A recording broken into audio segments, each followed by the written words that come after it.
Welcome to Creepypasta Theater, a show where we explore the strange world of creepypasta.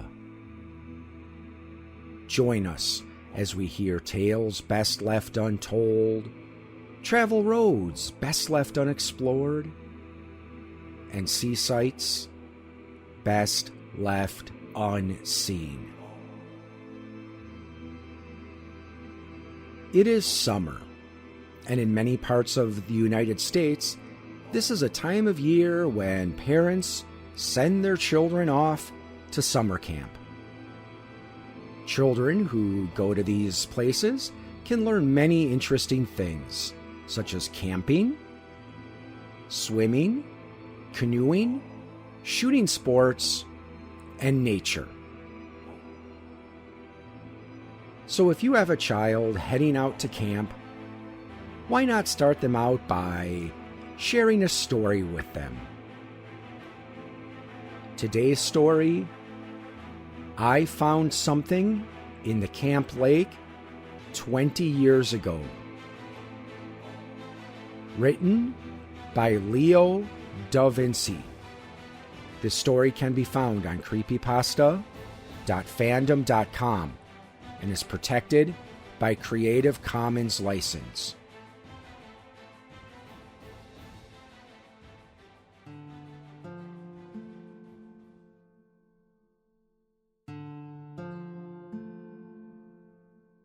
It's been 20 years since I worked as a counselor at Camp Valleyway.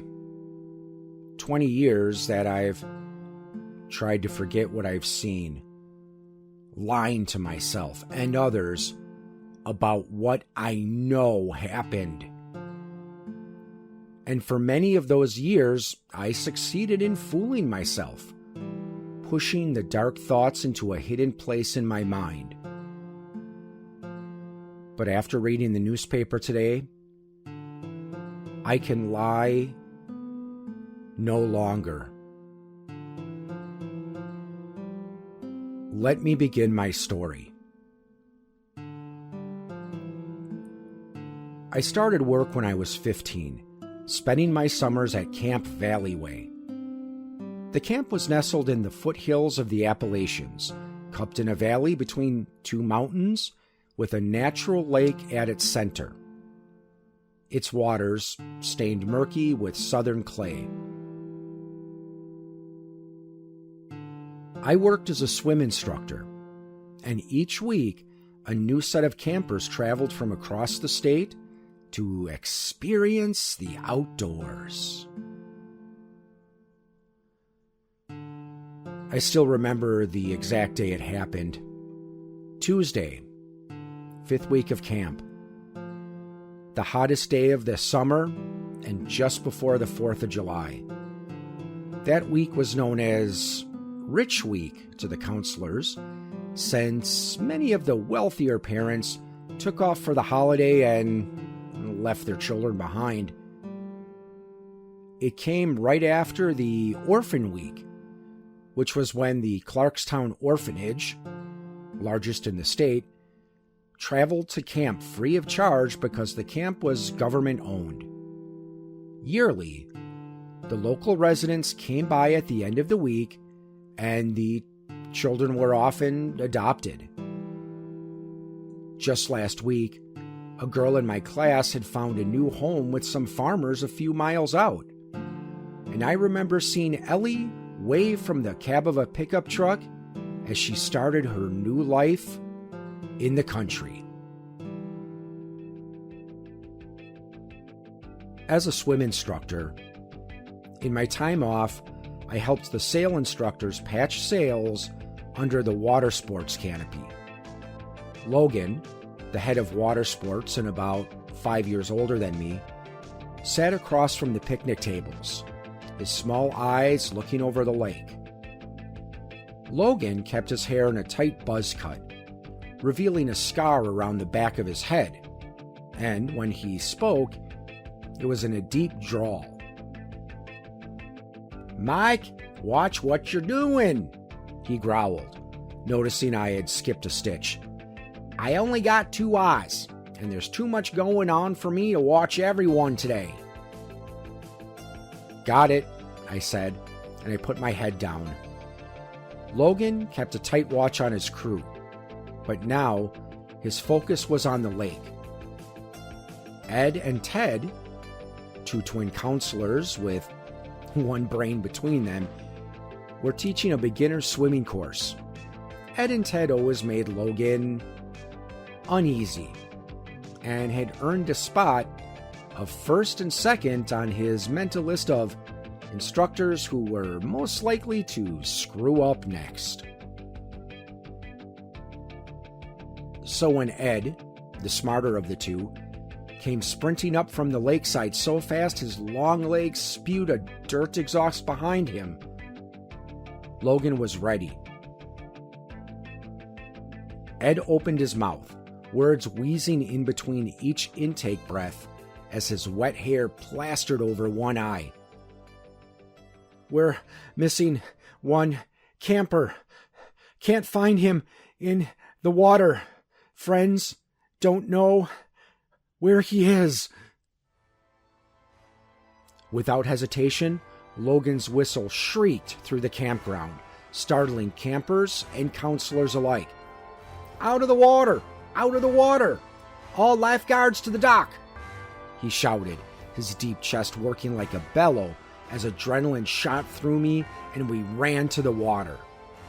As a lifeguard, it was our responsibility to search for the body, and 15 of us lined up in one end of the swimming section. At Logan's call, we dove, myself in the deep end at 14 feet, and spread out across the bottom. The water filtered sunlight and heat, so the bottom was so cold and dark, and underwater plants that gripped against my calves and pulled me back as I swam. After 3 strokes, I returned to the surface, and Logan sent us back down again to search, hoping to find a still warm form. I was the one who found the body. Its hand brushed against my face, a pale palm that was all too white. I saw the face next, too dark to recognize, but a girl, with long hair that fanned around her like she was under static electricity. I gasped, involuntarily drawing water into my lungs, ripped her torso, and began swimming to the surface. She felt swollen, her arms too big, and her temperature a cold I will never forget. Halfway to the surface, I felt her leg catch on something, and she was pulled back down out of my grip. I turned, watching her open eyes on mine as she descended. But my lungs screamed, and I knew I needed air, or I would join her down below for much longer than I intended. "Found her!" I shouted, breaking the surface. "Quick!" And I dove back down, my hands sweeping through the muddy bottom. But I found nothing but muck and empty water, even as the other lifeguards joined. 5 minutes later, and Logan's whistle ran out again, calling us to the dock. "The camper has been found," he announced, "in a restroom by his side. Ed and Ted must have let him slip past them, and both of them will spend this night scrubbing the dock with their toothbrushes." He paused, and I felt the other lifeguard's gaze on me. "You're all free to go, except for Mike. I want a word." The others trudged away, looking back at us over their shoulder. Logan focused on me, spit meshing with his words as he hissed. "I don't know what the hell that was about, Mike, but you could have cost us a life with your false call back there. And next time you try something like that, I'll take yours." "But I saw something," I insisted. "I don't believe in ghosts, Mike, and we scoured the water. Get out of my sight. You're off waterfront." He left, and word spread around camp about what happened. I could tell many of them detested me, and no one believed what had happened, so I quit the next week and pushed the thought from my mind, though it's still found in my dreams. That was 20 years ago, and today I hold the newspaper. The top article, calling back memories.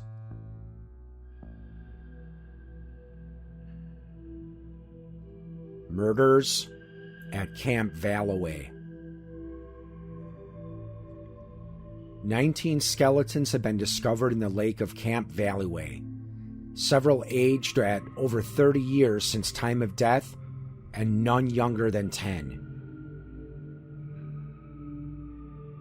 Due to renovations, the lake was drained, revealing a collection of bones at the deepest region.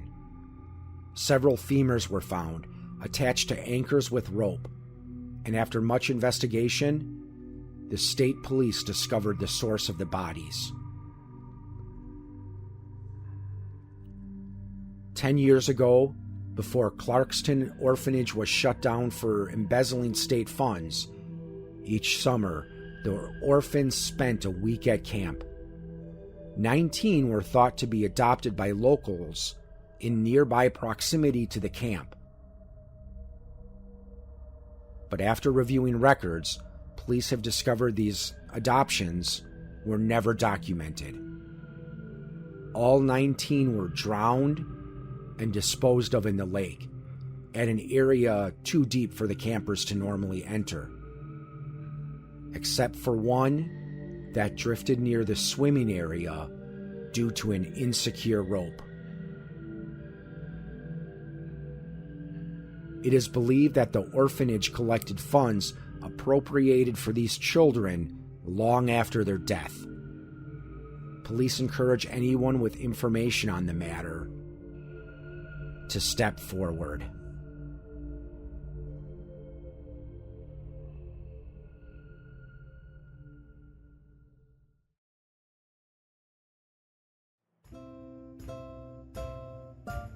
You have been listening to a presentation of Point of Insanity Game Studio.